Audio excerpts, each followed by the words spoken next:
The M4 Sherman tank is one of the most iconic tanks in history, but it seems to be misunderstood by the modern public. So in this video, we will talk about the Sherman and how it could be called the best tank of World War II. The Sherman story starts with the M3 Lee Grant tank. The U.S. Army needed a tank with a 360-degree rotating turret with a 75mm gun in it, instead of the 75mm gun being mounted in a casemate. This evolved into the M4 medium tank, or the Sherman.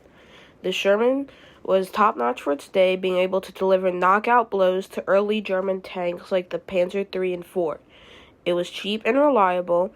It first saw action with the British at El Alamein, where it proved itself well.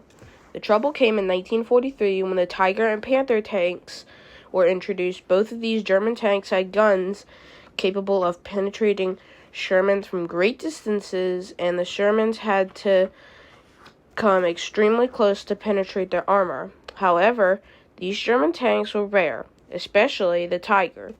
But what most people think was that this problem went on forever with the Sherman. While this is somewhat true, but towards the end of World War II, the Allies introduced new variants with bigger guns and thicker armor, like the M4A1 with a 76 and the M4A3E8 Sherman. And with Shermans with thicker armor were also introduced, like the M4A3E2, which is sometimes called the Sherman Jumbo. Shermans were much more reliable than those big German cats like the Tiger and Panther, and on top of that, most Tiger and Panther crews, especially towards the end of the war, were not well trained, and if a Tiger tank broke down, it was unlikely that it could be recovered since its weight of upwards of 50 tons. But you could recover a Sherman easily due to its weight of only around 30 tons.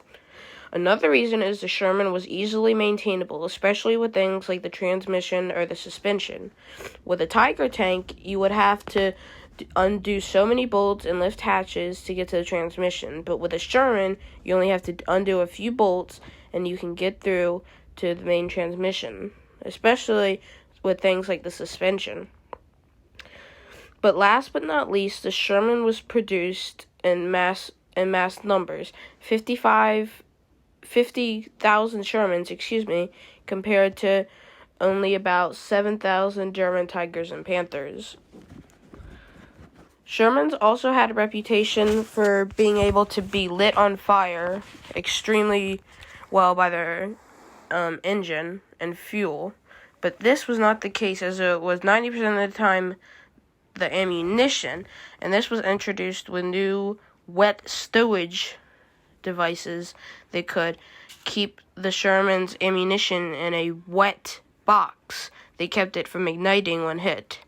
While this wasn't exactly a foolproof plan, and when it could still ignite, it was much better than having your ammunition bare and exposed.